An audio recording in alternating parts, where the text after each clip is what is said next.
Polri dan Satuan Tugas Penanggulangan Penyalahgunaan dan Peredaran Gelap Narkoba atau P3GN Bareskrim menyita aset milik jaringan narkoba internasional Freddy Pratama sejumlah 432,20 miliar rupiah.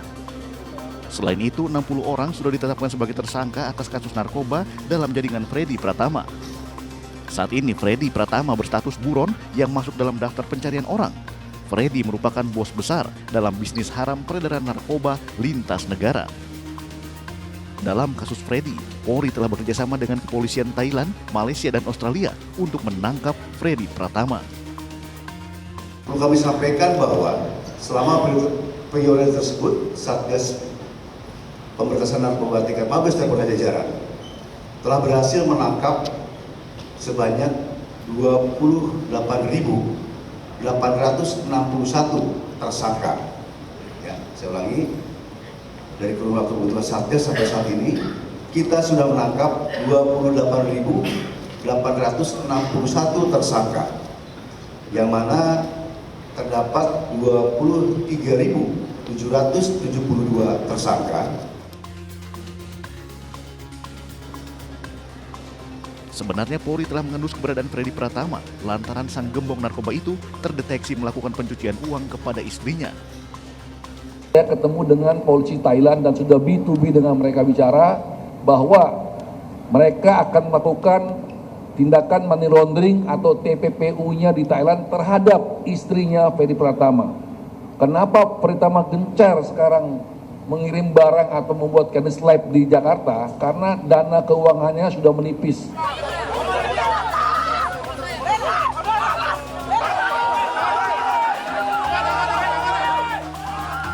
Ratusan pengungsi dari berbagai negara ricu dengan polisi usai berdemo di depan kantor UNHCR di Jalan Jenderal Sudirman, Makassar, Sulawesi Selatan.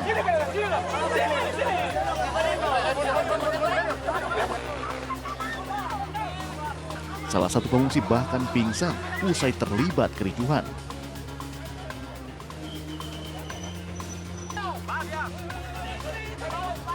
Para pengungsi asal Myanmar, Afghanistan, dan Suriah ini meminta diberangkatkan menuju Australia, Amerika, dan Eropa. Setelah belasan tahun tinggal, para pengungsi ingin keluar dari Indonesia agar mendapatkan hidup yang lebih baik.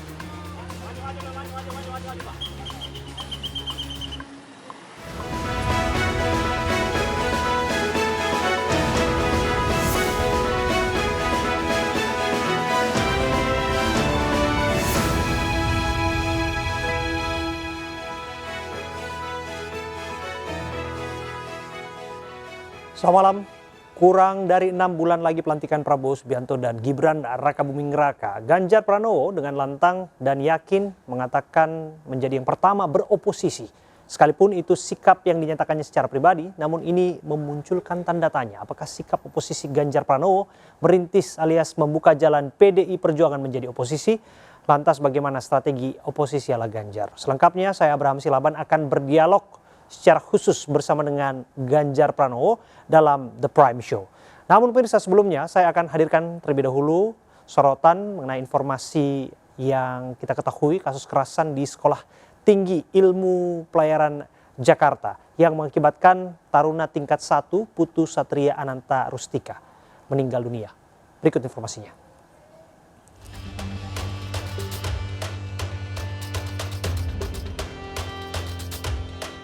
Sejumlah karangan bunga menghiasi pintu keluar Sekolah Tinggi Ilmu Pelayaran Cilincing, Jakarta Utara. Karangan bunga tersebut ditujukan untuk taruna STIP Putu Satria Ananta Rustika yang tewas setelah dianiaya seniornya Tegar Raffi Sanjaya. Karangan bunga tersebut dikirim oleh pihak Kepala Pusat Pengembangan Perhubungan Udara beserta jajaran dan Ketua Sivitas STIP Jakarta. Sementara kelanjutan kasus ini masih terus diselidiki oleh Satreskrim Polres Metro Jakarta Utara. Putu Satria Ananta Rustika tewas Jumat 3 Mei 2024. Korban asal Bali ini dianiaya seniornya di toilet pria di STIP Jakarta. Sempat dilarikan ke rumah sakit, namun naas korban tidak terselamatkan. Bahkan ditemukan sejumlah luka lebam pada bagian ulu hati korban. Sementara itu, polisi telah menetapkan seorang senior sebagai tersangka dalam kasus kematian mahasiswa STIP Jakarta. TRS merupakan taruna STIP tingkat 2. Penetapan tersangka dilakukan setelah polisi periksa kamera pengawas atau CCTV, kampus, dan 36 orang saksi.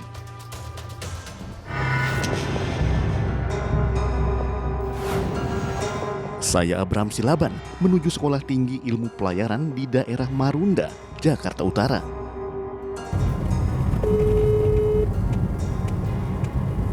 Kita di pinggir dulu aja, Pak. Nah, ini. Nah, di depan kita persis Sekolah Tinggi Ilmu Pelayaran. No answer, tidak dijawab.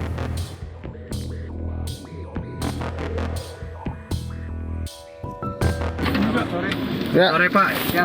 Dari Pak Ainus. mau masuk Pak dari Ainus. Ya maaf ya Pak ya, nggak boleh masuk di samping aja, nggak apa-apa. Oh gitu. Nggak boleh masuk ke itu. Kenapa? Kenapa nggak boleh masuk Pak? Ya nggak boleh, dari pimpinan nggak boleh Pak. Pihak STIP tidak memberikan jawaban pasti untuk bisa kami mintai keterangan. Sementara pihak keamanan bersikukuh melarang kami masuk menemui perwakilan sekolah.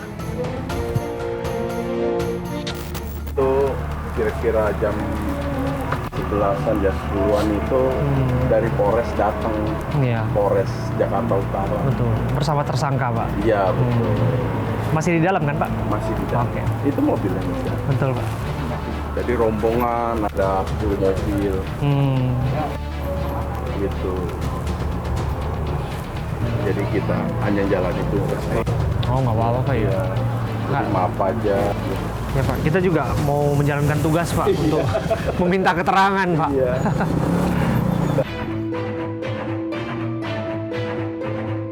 Nah, satu orang tersangka sudah ditetapkan, ya bernama Tegar, pelakunya yang merupakan seniornya. Disebutkan motifnya adalah senioritas. Tapi apakah iya semata-mata sederhana itu? Di dalam TKP disebutkan ada beberapa pihak yang patut diduga mengetahui dan patut diduga juga melihat peristiwa pemukulan terhadap almarhum.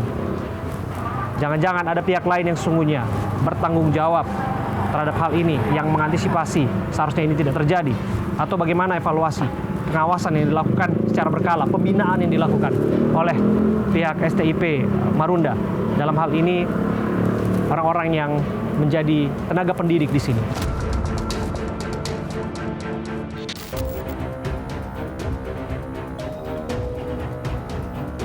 Sementara itu pada saat yang bersamaan, Polres Metro Jakarta Utara tengah menggelar prarekonstruksi yang dihadiri oleh tersangka dan 12 saksi.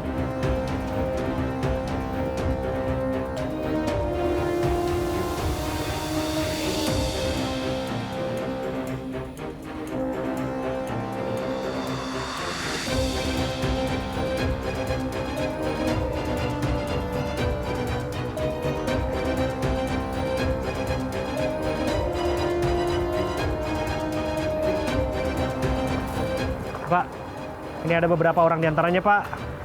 Ini ada 1, ada 2, 3, ada 3 taruna yang melintas di kita. Pelan-pelan Pak. Pelan-pelan Pak. Dibuka Pak. 1, 2, 3, 4, 7, 5, 6. Ya, ada beberapa ya. Sedikitnya ada 10 orang ya. Ini pelaku ya? Ya, mereka melintas di sini ya.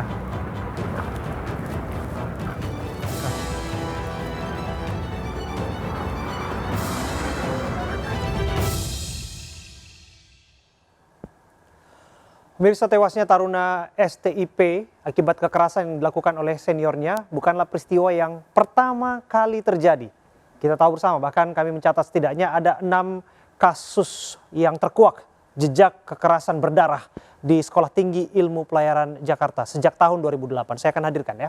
Yang pertama di tahun 2008, pada tepatnya 12 Mei 2008, Agung Bastian Gultom, ini dia, tewas akibat dianiaya oleh sedikitnya 10 orang taruna seniornya. Di tahun yang sama, pada bulan November, seorang taruna bernama Jegos juga tewas dianiaya. Pada 25 April 2014, Dimas Digita Handoko meregang nyawa di kosannya karena dianiaya oleh 3 orang taruna seniornya. Lagi dan lagi terjadi. Setahun kemudian di bulan yang sama, 5 orang taruna senior juga menganiaya Daniel Roberto Tampubolon hingga tewas. Pada 10 Januari 2017, Amirullah Aditya Sputra tewas dianiaya oleh 5 orang seniornya. Dan yang terakhir, pada 3 Mei lalu, nama terakhir adalah Putu Satria Anantarustika yang tewas dianiaya seorang taruna senior yang bernama Tegar Raffi Sanjaya. Pemirsa, tentu saja ini menjadi ironi dan sangat miris. Saya bahkan sempat mendatangi kediaman salah satu korban kekerasan di STIP yang terjadi tahun 2017. Taruna tersebut bernama Amirullah Aditya Sputra yang pada saat itu tewas dianiaya oleh 5 orang seniornya. Saya bertemu dengan kakak kembarnya yang juga bersekolah di STIP. Berikut informasinya.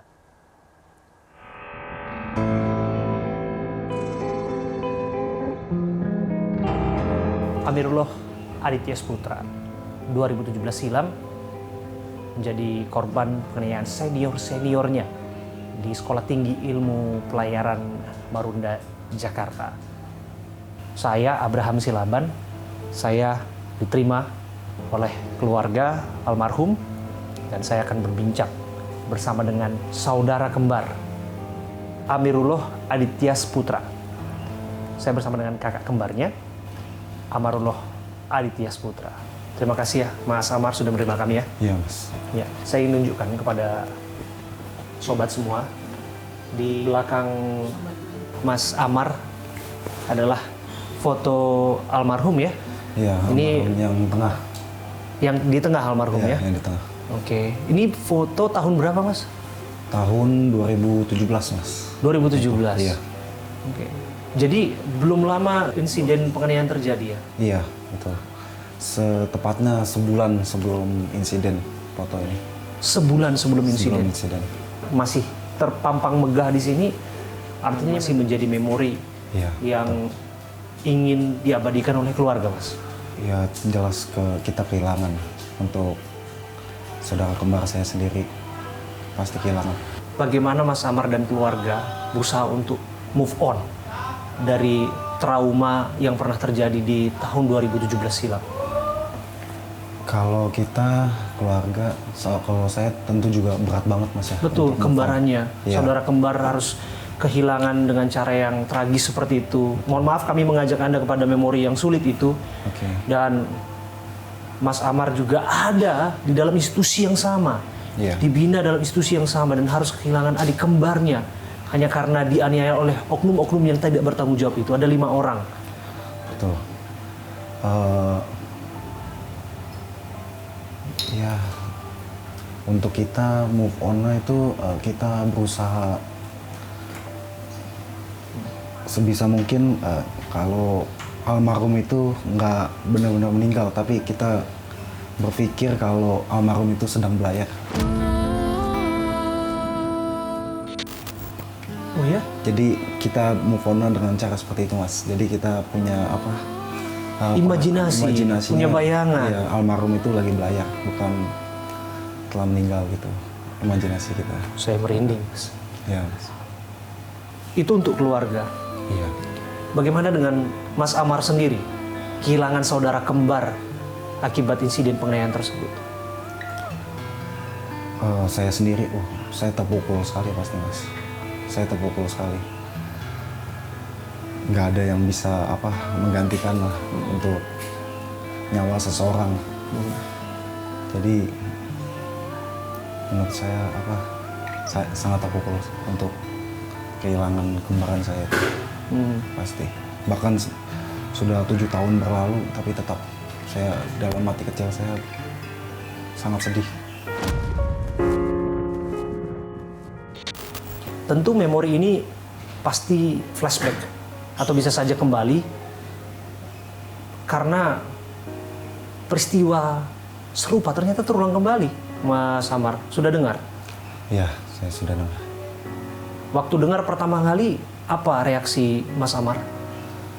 Ya, saya tentunya kaget Mas ya. Kenapa hal tersebut bisa terjadi lagi gitu. Mungkin ada itu yang saya bilang oknum-oknum itu yang dari senioritasnya oknum tersebut ngalamin kekerasan dari senioritas, lalu diturunkan sama juniornya yang ya itu tadi nggak bersalah, dan juga karena oknum-oknum ini Mas, menurut saya. Ya kita bisa saja bicara oknum-oknum, tapi ini kan secara maraton dari tahun ke tahun dan rekam jejaknya tidak akan mungkin pudar bahwa aksi kekerasan terjadi fase demi fase, dan seolah-olah menjadi berdarah daging, menjadi kultur yang memang ada di sana gitu. Tanggapan Mas Amar seperti apa? Betul nggak sebetulnya ada kultur nggak sih di sana mengedepankan senioritas, arogansi senioritas? Kalau menurut saya arogansi senioritas di sana nggak ada sih Mas. Maksudnya lebih ke oknum Mas. Ya. Tapi oknum ini kayak selalu berulang gitu. Itu yang saya sayangkan gitu. Soal pembinaannya, apakah tidak ada pengawas di sana? Apakah tidak ada yang mengevaluasi di sana, Mas? Waktu saya pendidikan sana ada Mas, ada pengawas. Itu ada dari tim militer Angkatan Laut sama polisi airut juga di sana. Jadi saya kan selama 2 tahun juga tuh di sana dibina. Dan 1 tahun saya melakukan praktek laut ya. Ada pengawasan di sana. Mungkin menurut saya kayak kecolongan Mas. Memori masa lalu apa yang dialami oleh adik Anda? Ada 5 orang yang sudah dijadikan tersangka waktu itu. Seniornya yang menganiaya almarhum adik Anda.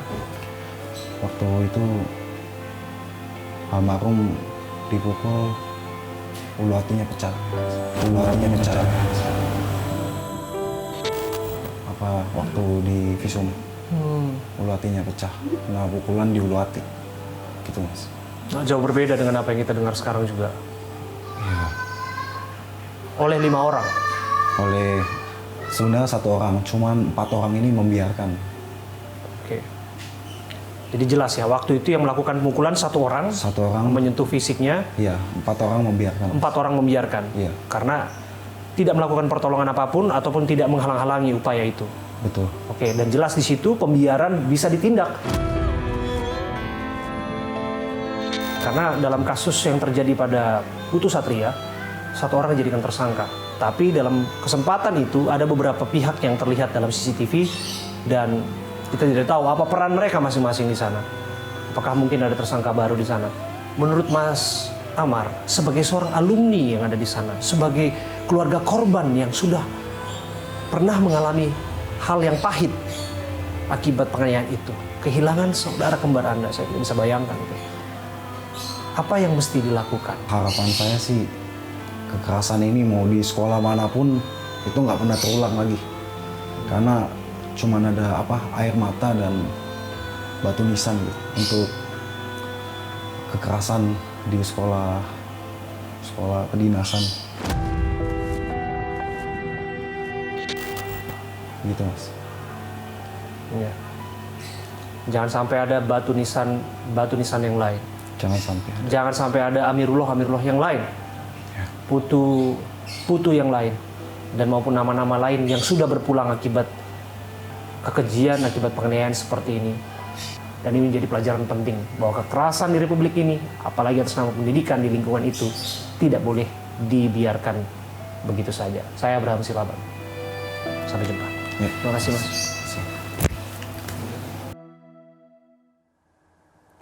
Pemirsa, selanjutnya kami akan menghadirkan informasi mengenai statement Ganjar yang mengatakan pertama beroposisi. Apa strategi oposisi yang disiapkan Ganjar? Saya nanti akan berbincang secara khusus dengan calon presiden pemilu 2024 Ganjar Pranowo. Saat lagi.